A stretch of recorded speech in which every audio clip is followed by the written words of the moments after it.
Well, greetings once again from Longmont Church of Christ and from myself as we continue to study the book of Hebrews. And so thanks for joining us. If you happen to be tuning into this study, we're in chapter 10 of Hebrews, and we're going to start in verse 26 through the end of the chapter. And that's again chapter 10, starting in verse 26. So let me start off by saying Merry Christmas, and we are rapidly approaching that time period, and if you're like me, you have of course seen the news and are following along with vaccines are starting to be released this week, and people are actually getting those shots, and it won't be long, hopefully Lord willing, until those vaccines are distributed throughout the land, and we'll be able to do some of the things that we used to do when it comes to moving about the world. And so I'm looking forward to that, and I know you are too. It's been quite the journey, and of course it's not over with yet, but we can see some light at the end of the tunnel. I have really thought that the last couple of weeks would be the kind of those darkest times before the dawn, and perhaps we are starting to get that little bit of inkling of light. And of course, through it all, the Lord is still in charge, and He's still doing His thing, and He's been with us all along. And so we have an opportunity once again to study His Word. And this particular section is a result of what He has said in the first 10 chapters. And so it gets very personal now for the writer of Hebrews. And so in many ways, it's very fitting for where we're at right now. Because basically what he's going to say is, don't give up. Endure. Don't give up everything you've worked so hard for. Don't stop having faith in God. And that's what leads us into the great chapter on faith in chapter 11, where he says, think back to your ancestors. Because remember, he's very specifically speaking to a group of Jews who have become Christians in the first century and who are now wavering in their faith. Did they make the right decision? Should they have become Christians, or should they have stayed Jews under the old Mosaic law? And so as they have wavered in that, he has given some very sound arguments on why Jesus is superior to everything of the past. But now he gets very personal. He's just simply saying, so don't give up on Jesus. Don't go back to the other way and live under a law. After all, we're talking about living by faith, and that's what your old ancestors did anyway. Abraham, Enoch, right? Moses, and the rest, David, they all lived by faith. And so don't give up on that, because that's really the only way to have a relationship with God. And so we're going to see that, of course, written a little bit more completely now in his writing, but that's his point. It's like, you've come so far, don't give up.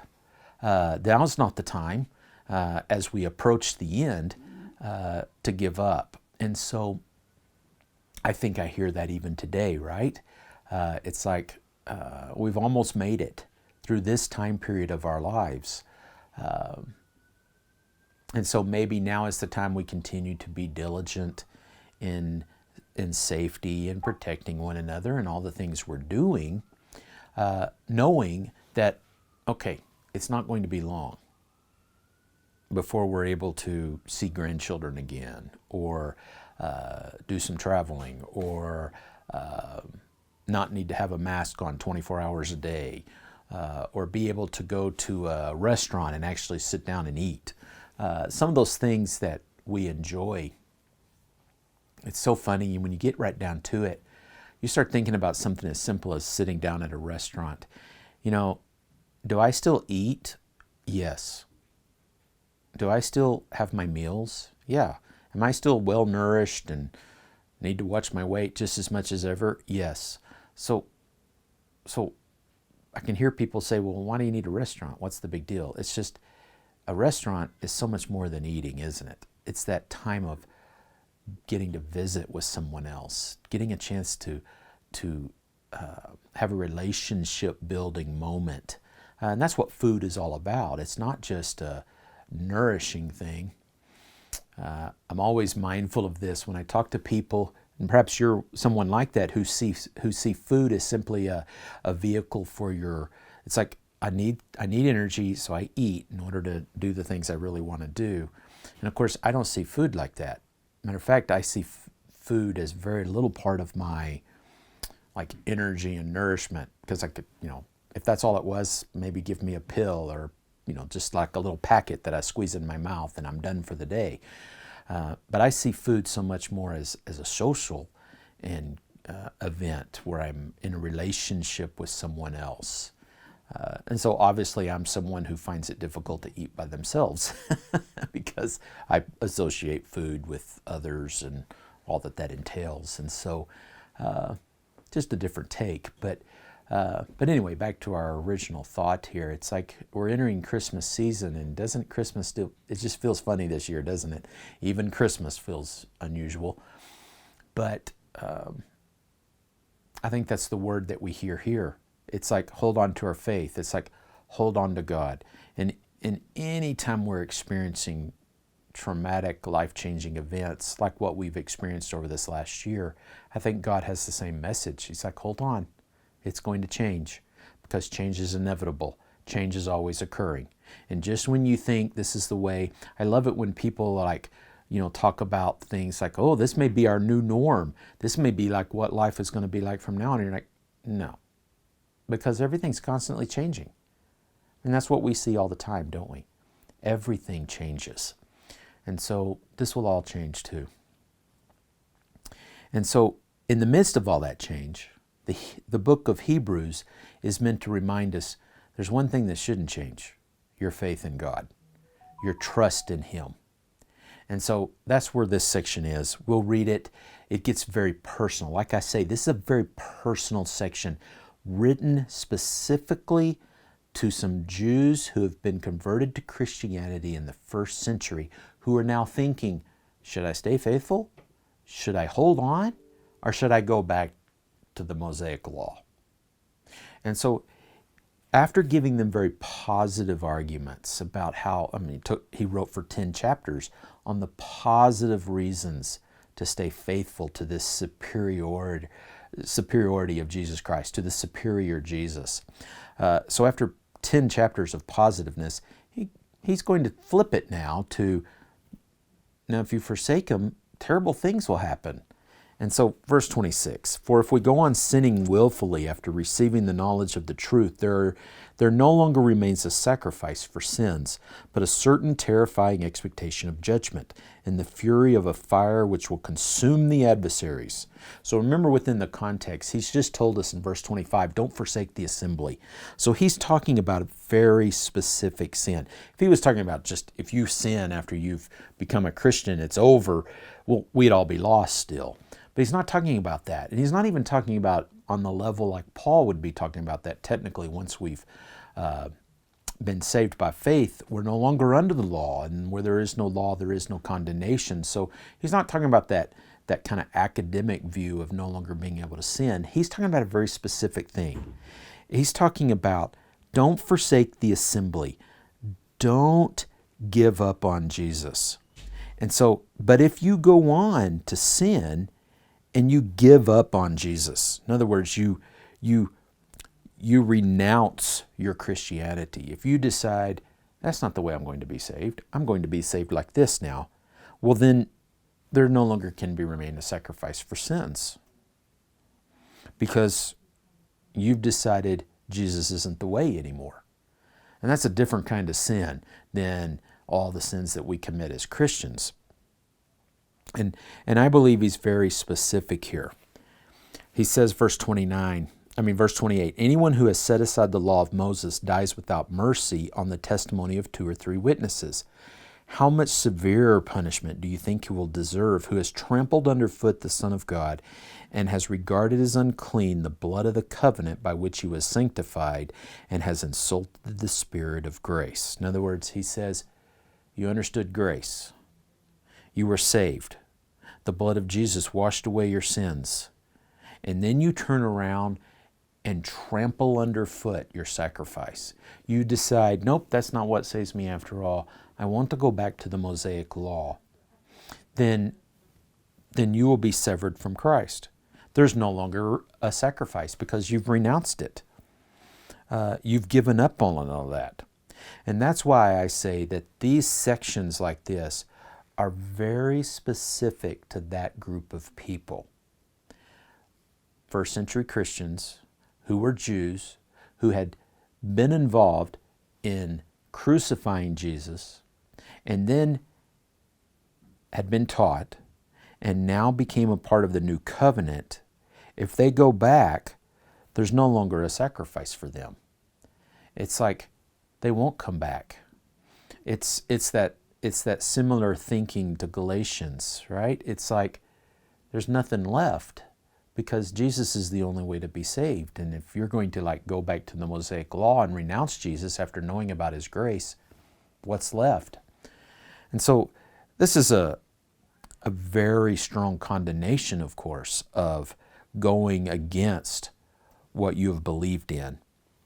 And so he says, remember the former days when after being enlightened, you endured a great conflict of sufferings, partly by being made a public spectacle through reproaches and tribulations, and partly by becoming sharers with those who were so treated. For you showed sympathy to the prisoners, accepted joyfully the seizure of your property, knowing that you have for yourselves a better possession and abiding one.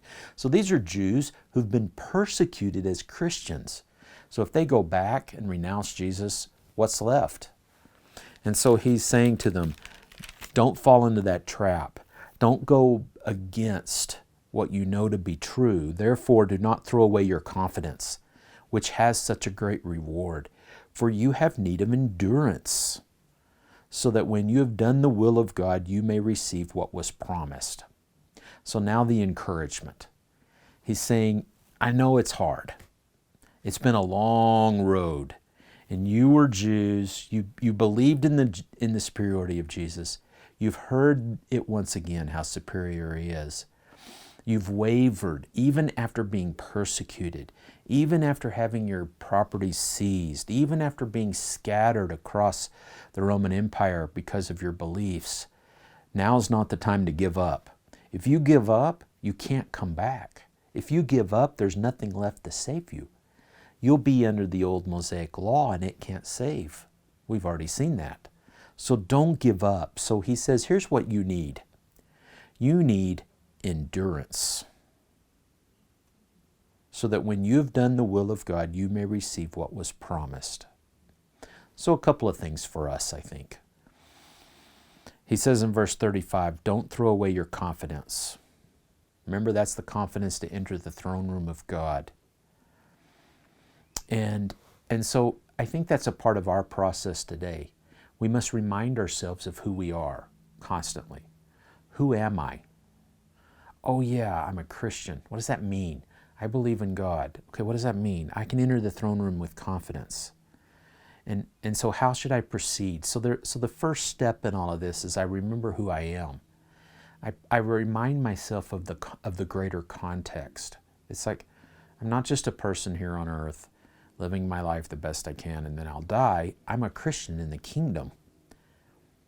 And then he says, for you have need of endurance, that when you have done the will of God, you may receive what was promised. I need to remember that God's in control. He is faithful to his promises. So I need to keep going. That it's not dependent upon me, it's dependent upon God's promises. And he's promised to take care of me and to let me be with him for eternity. So I've got to hold on to that. That's where that endurance part. It's that realization in my mind that that's the way reality is. It's so true about everything, isn't it? It's like everything we do is like that. A company is like that. You know, if you're a company and you begin your journey as a company or as an entity or as a business with certain missions in mind, certain focal points, certain items that resonate within your company and within your brain. It's like whatever it might be. It may be something silly or something trivial from a Christian's point of view. But you may set out, I am going to make the best hamburgers in the world that people love. And then time goes by, and what do you constantly have to remind yourself of? That you have set out to make the best hamburgers in the world.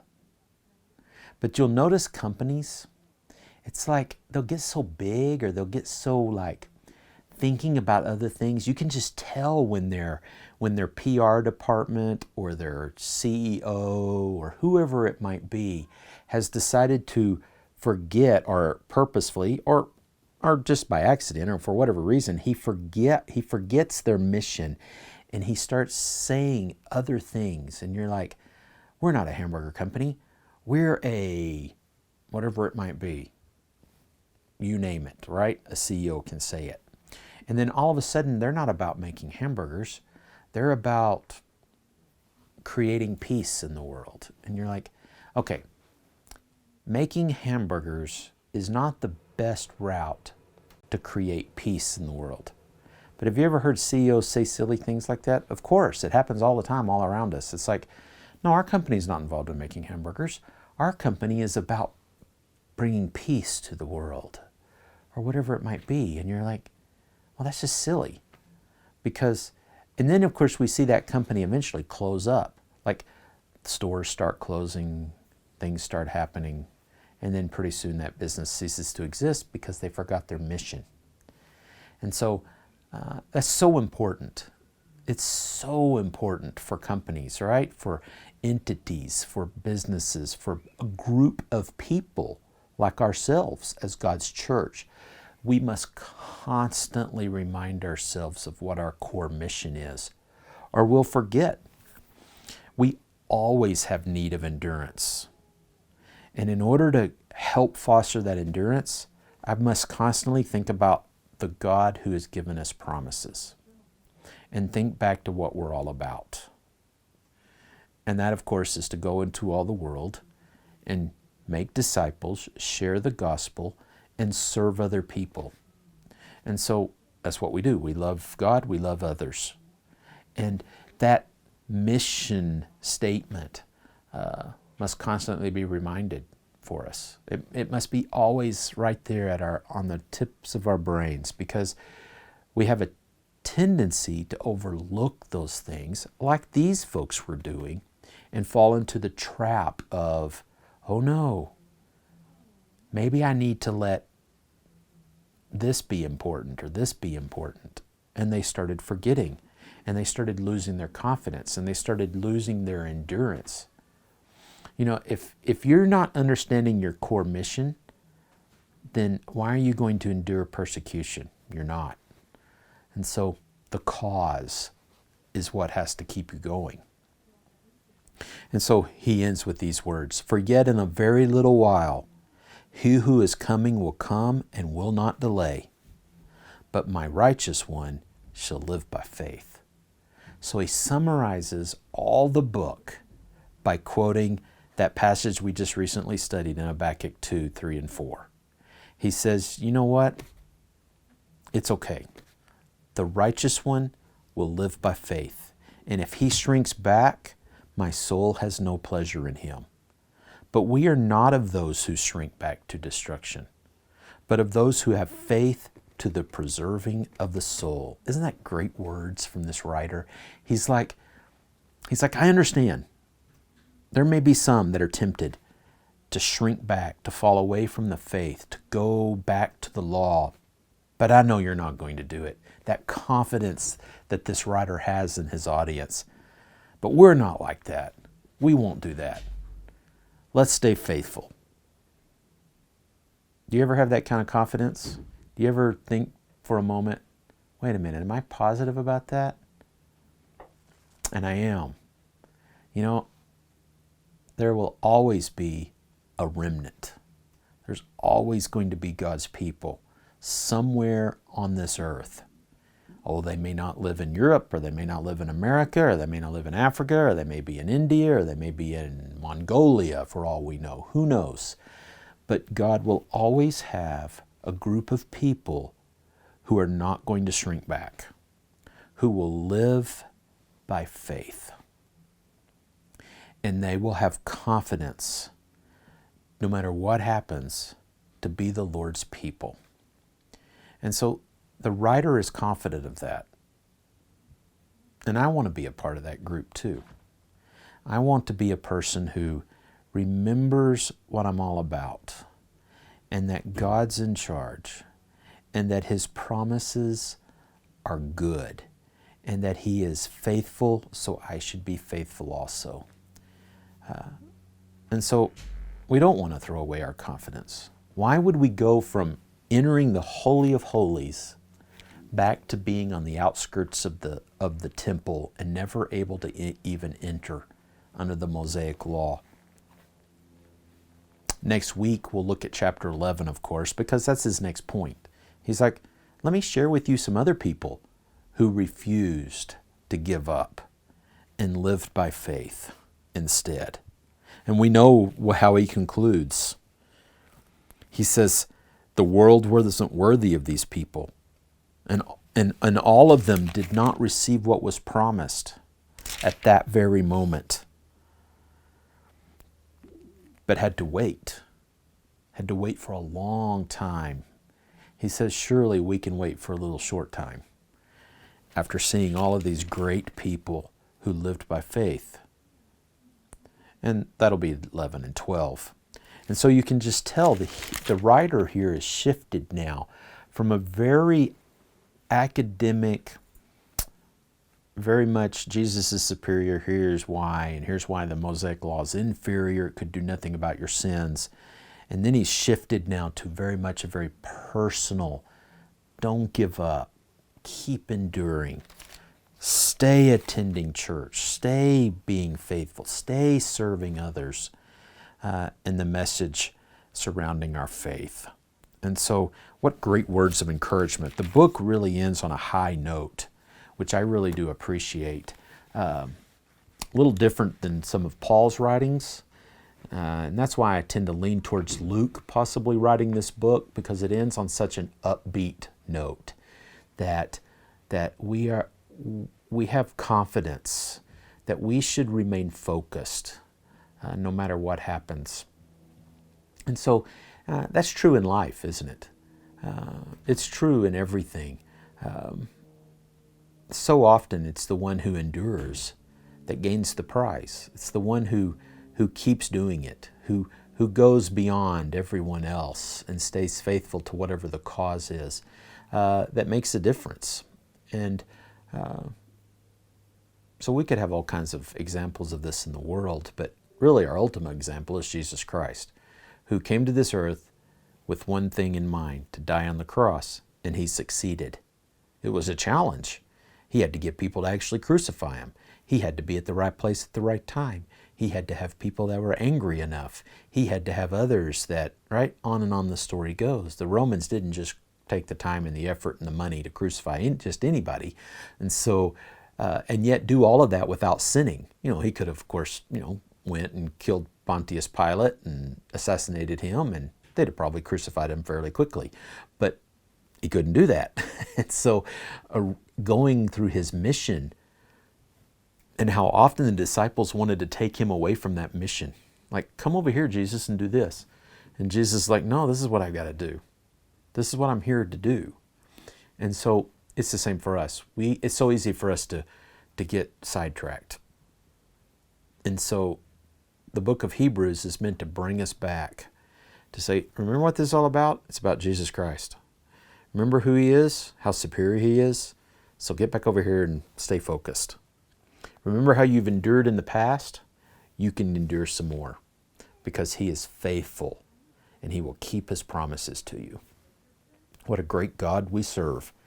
Hopefully you're feeling some encouragement from what's happening in our world and some of the changes that are taking place as vaccines go out. But also, hopefully you're feeling like, we're coming to the end of a year, and we're experiencing and remembering Jesus and his coming in the flesh, and we're about to enter a new a new era, a new year, just new opportunities. And so hopefully that confidence can be regained by all of us as we continue to serve the Lord. So thanks for joining us for this study, and we look forward to studying the great hall of faith as we look at all these great men and women of old who refused to give up no matter what was going on in their lives, as we've seen in the Old Testament. Thanks so much. Have a great day.